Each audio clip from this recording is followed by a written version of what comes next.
There are moments in life when silence becomes the loudest statement a woman can make, and when walking away feels like defeat but is actually the ultimate victory, and when saying no to what diminishes you is saying yes to everything you deserve. And this is a story about those moments and about the women who understood that true strength is not about fighting every battle, but knowing which ones are worth your energy and which ones are beneath your dignity, and how timing can transform a simple choice into a life-altering decision that echoes through generations. She stood there in that boardroom surrounded by men who had underestimated her since the day she walked through those glass doors, and they were waiting for her to break or to shout or to cry, because that is what they expected and that is what they had seen from every woman before her, who had sat in that same chair under that same fluorescent lighting, listening to the same condescending tones. But she did something they never anticipated, and she smiled, and she gathered her papers, and she stood up with such grace that the room fell silent, and she said nothing because she knew that her silence would haunt them more than any words ever could. And as she walked out, she felt the weight of every woman who had ever been dismissed lift from her shoulders, because she understood that dignity is not about accepting disrespect quietly, but about refusing to participate in your own diminishment. And sometimes the bravest thing you can do is leave, and that single act of walking away would change the trajectory of her entire career, because 3 months later, that same company would come back begging her to return, but on her terms and at triple the salary, because they finally realized what they had lost, and she would decline because she had already built something better, something that belonged entirely to her, and that moment taught her that timing is everything, and that knowing when to stay and when to go is a power that no one can take from you. Think about the woman who spent 15 years building a life with someone who saw her as an accessory rather than a partner, and every day she dimmed her light a little more to make him comfortable, and every achievement she celebrated quietly so as not to threaten his ego, and every dream she postponed, because his always came first, and her friends watched and worried, and her family tried to intervene, but she smiled and said everything was fine, because she had been taught that a good woman sacrifices and endures and makes it work no matter what. But something shifted inside her on an ordinary Tuesday morning when she looked in the mirror and did not recognize the person staring back. And in that moment she realized that she had been so busy being what everyone else needed that she had forgotten who she actually was. And the decision did not come easy, and it was not dramatic, like in the movies, and there was no explosive fight or scandalous betrayal, just a quiet knowing that this was no longer her life, and she began to plan, and she saved money in an account he did not know about, and she researched apartments, and she built a support system, and she waited for the right moment, because she understood that leaving is not just about the emotional courage, but about the practical preparation. And when she finally left 6 months later, it was swift and final and irrevocable. And the shock on his face told her everything she needed to know about how little he had valued her, because he truly believed she would never have the strength to go. And in the years that followed, she would build a life so full and so vibrant and so authentically hers that she would look back and wonder how she ever lived so small. And that experience taught her that strength is not about how much you can endure, but about knowing when enough is enough and having the courage to choose yourself. Consider the young woman fresh out of college who walked into her first real job with eyes full of hope and a heart full of ambition. And within weeks, she noticed the way her male colleagues spoke over her in meetings and took credit for her ideas, and how her boss would ask her to take notes while the men strategized, and how she was expected to smile through it all and be grateful for the opportunity. And she tried to prove herself by working harder and staying later and producing better results. But the harder she worked, the more invisible she became, because the system was not designed to see her. And one day, during a presentation where her male coworker was presenting her entire project as his own, something inside her snapped. But instead of causing a scene, she did something brilliant, and she waited, and she documented everything, and she built an irrefutable case, and she went above his head and above her boss's head,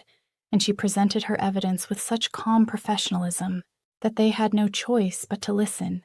And the result was swift and severe, and both men lost their positions, and she was promoted, and that situation taught her that dignity does not mean suffering in silence, but rather choosing your battles strategically and fighting them intelligently, and understanding that emotional reactions are often dismissed, but cold hard facts demand attention.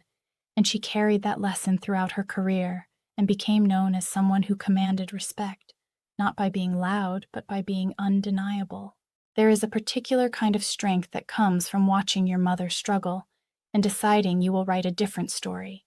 And this is what happened to the daughter of a woman who stayed in a loveless marriage for 40 years because she believed she had no other choice. And this daughter watched her mother shrink year after year until she was barely a whisper of a person. And when the daughter grew up, she made a vow that she would never let anyone make her that small. And when she found herself in a relationship that started to echo her mother's patterns, she recognized the signs immediately, and she did not wait 40 years or even 40 days. And she left, and her mother was angry at first, because the daughter's freedom was a mirror reflecting all the years she had wasted. But eventually, the mother came to understand that her daughter's courage was the ultimate honor to her sacrifice, because it meant the cycle was broken, and the daughter went on to live boldly and messily, and imperfectly, but always authentically, and she made mistakes and had failures and heartbreaks, but she never again made herself smaller for anyone. And this taught her that strength is often inherited, not in the form of doing what our mothers did,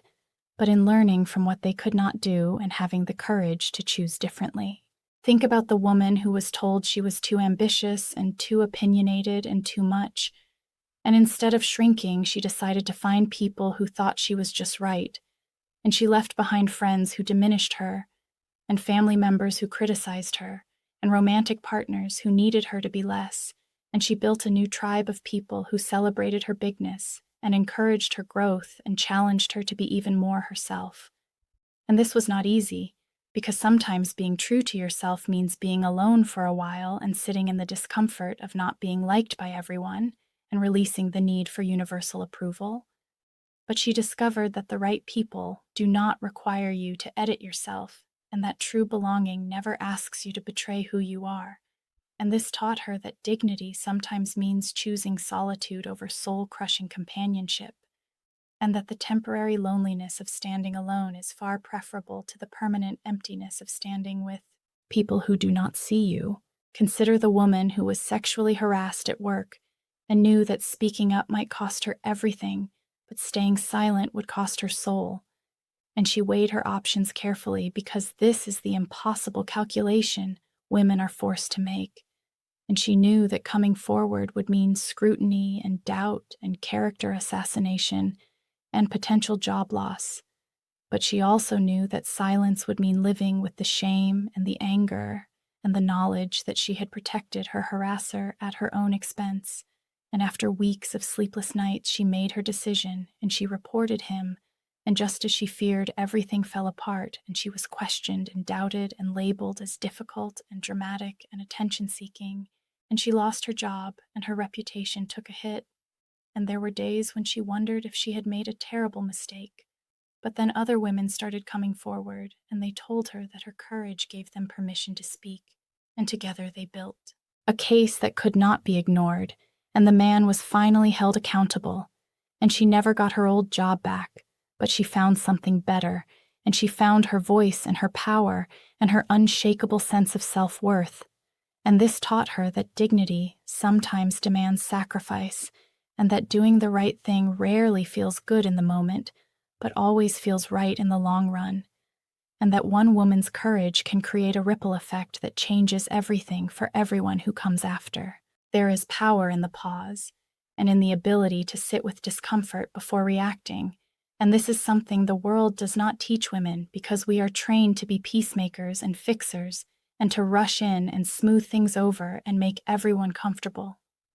But the woman who learns to pause and to sit with her anger and to process her hurt before responding